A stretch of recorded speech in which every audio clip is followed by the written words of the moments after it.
اجعلنا منهم يا رب العالمين. مدن مدحوينه تضواد جمهورية الصومالية مدن الشيخ شريف أحمد، مدن مدحوينه سيدات جمهورية الصومالية مدن حسن شيخ محمود،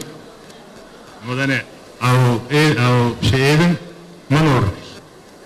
قدومي جهري أنقربيس كويستاجي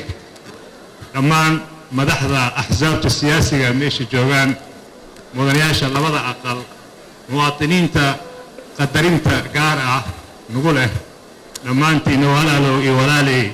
إيقا قدوم السغان ديران يقدرين قارعة قاتين يقولين تاقل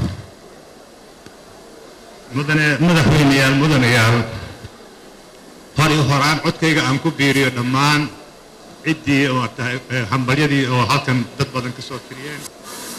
أن عدكيغا قدر يا همباليو هيميلو انت كبعدي كوحان أمان إيه بغادين وجيدين يا دمان أحزاب السياسية أميشن كسو قيب كشي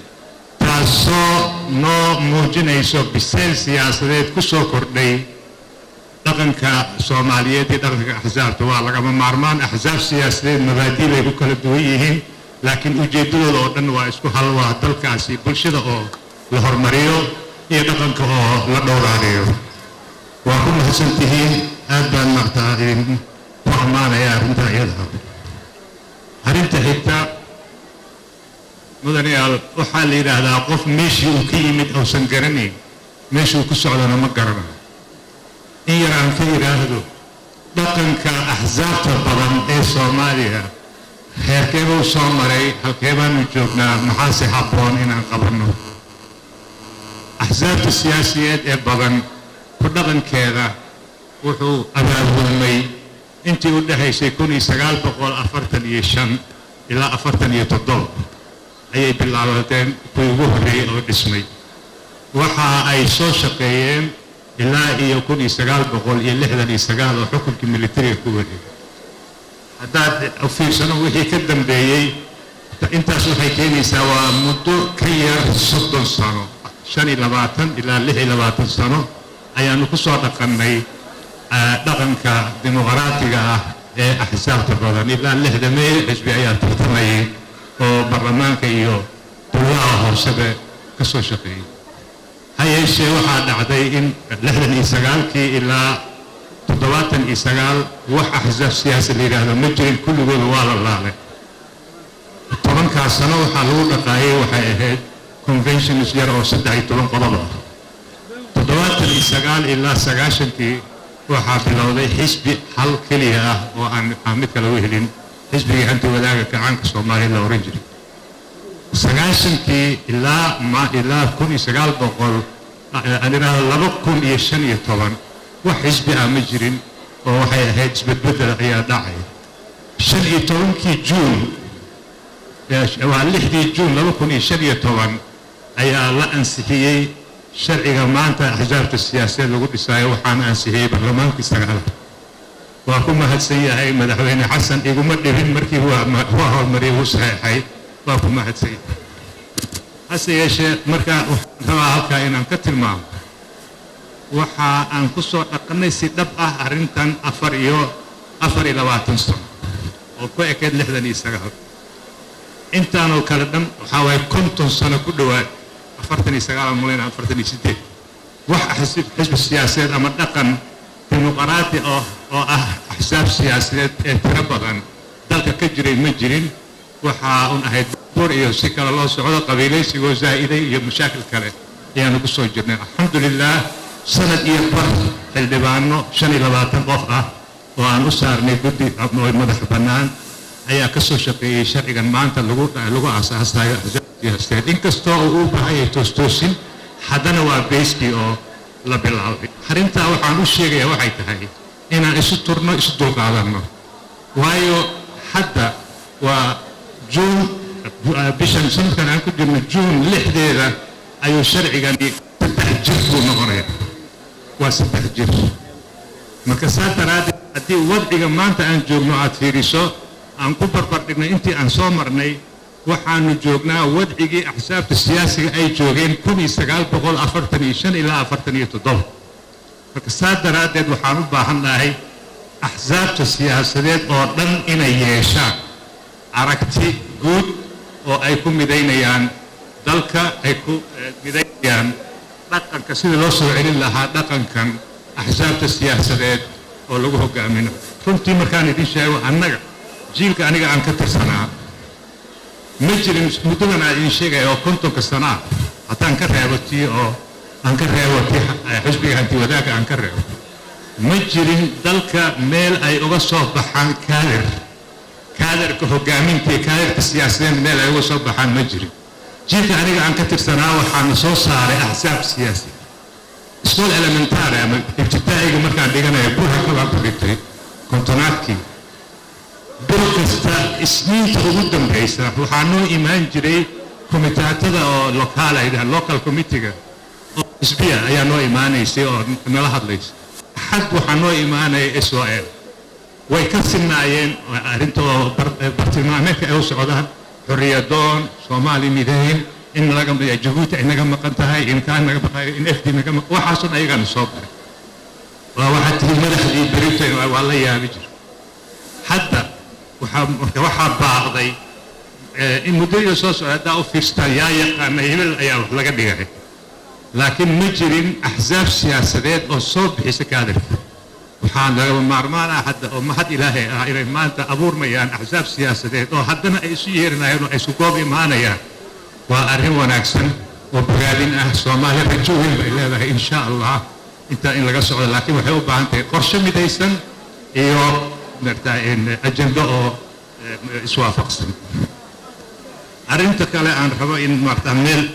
soke ay iga taabato aan rabo inaan idinku mahadceliyo qof ahaan shakhsi ahaan i taabato maadaama aan fursad u helay aan fursadana ka faa'iiday labadii bayna aan la soo shaqeeyey ay isku goob joogaan iyo madax kale iyo xildhibaano badan oo gacan igu siiyey. aad iyo aad waxaan ugu mahadinayaa doorashooyinkii labada ahaa oo aan sida daahfuran u wada shaqayna inaysan iga hor imaanin inaysan ina carqaladaynin inay maaragtaa marmarku ah xor xataa na gaarta raalla ah oo aan isniraahno. marka taa waxaa aan uga mahad celinayaa sida wacan ay igula shaqeeyeen aad bay u mahadsan yihiin. arrintaa waxay xasuusisay ama waxay soo celiyeen sheekh shariif iyo xasan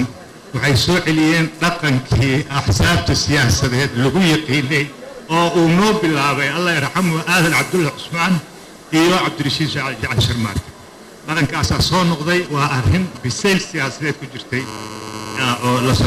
ay sameeyeen. taas baa ugu mahad celinayaa shakhsiyan anoo ku hadlaaya dhammaan xildhibaanadii oo markaas jiray baarlamaanka 9aad iyo kuwa 10aadba mahadka ka gaarto idinkana mahadka ka gaarto. arrintaa iyada ah haddana sheekh shariifaa bilaabay inuu wareejiyo. waxaa la yidhahdaa culimmadii hore markay dadka xirtooda wax barayaan oo ay khaliifayaan waxay dhahaan orada waa khaliifan tahay gardahayga ku istaagay oran jiray.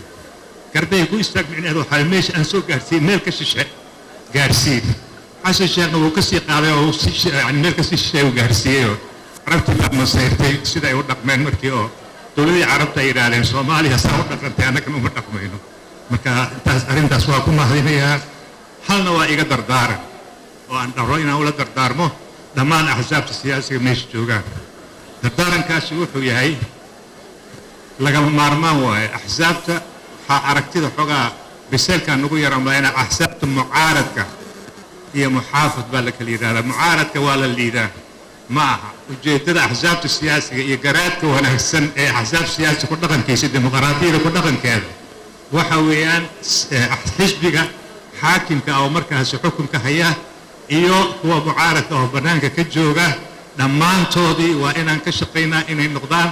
dhaqan dimuqraadi ah iyo tiir ka mid ah tiirarka siyaasadeed ee dimuqraadiga inay inaan u aqoonsano oo ay noqoto kulligood inay meel wada jeedaan. marka taas daraaddeed mudan maanta axsaab siyaasadeed aad tihiin oo xukunka aan ahay laakiin beritu markaad qabataan min fadlakum aqoonsigaasi ha jiro يعني مكان حاكم نقطنا عبورين إيو مشاكل إيو لا دجالن إيو إن نجد جوجسان أيام إذا كان جينا أرنتها شيء أرمان نوع سكر إن نجلس على فيرين إن ما تلاقي دكتورنا هذا وايو وحيكين إيسا أنك وحن أقولاني وحن دريت بوزيتيف اللي راح يكون سجال بقى إلا ذكي كون لماذا أو gobonnimada oo saddexda laamood oo si siman loogu qaybiyo oo ah awoodda sharci dejinta, awoodda laanta fulinta iyo awoodda garsoorka. saddexdaasaa la isku yidhaahdaa awoodaha gobonnimada waa ku siman yihiin. madaxweynaha ma xukumo waxa weeyaan dasaatiirta caalamka ayaa waxay u qorteen in madaxweynaha maamuus ahaan madaxa dowladda maadaama uu yahay uu matalaada sameeya maaha inuu xukumayo. kulligood waa siman yihiin. gobonnimada saddexdaasaa wadaagta. ha layska ilaaliyo yaan loo horseedin in saddexdaa awood hal gacan ay ku aruurto. dhibaatada ugu weyn weeyaan hal gacan hadday ku aruurto waxaa waaye waa recipe for disaster. waxaa waaye hubaal dalkaas inuu burburayo haddii da isku aruurto. waayo markii ugu horreysay arrintaas waxa loo keenay waxay ahayd in kalitalis boqortooyo waxyaabahaasoo dhan zaar iyo lagu soo baxayaa lagu reebay. marka ha la ilaasho saddexdaa awoodood mar walba inay kala madax bannaanaadaan, aysan tartamin ay isbuuxiyaan ayaa lagama maarmaan ah. hadal badan ma raba inaan meesha ka sii jeediyo mar kale iyo mar kale. waxaan jeclahay inaan u hambalyeeyo dhammaan axsaabta siyaasiga oo meesha wada yimaadeen is-afgarka ay qabaan. si gaar ana ugu hambalyeeyo himilo qaran. iyagana waxaan leeyahay hambalyo ilaahay garabkiina ha galo. hoggaan wanaagsan allah idinka dhigo dhammaantiin axsaab siyaasiyeed. wassalaamu calaykum waraxmatullahi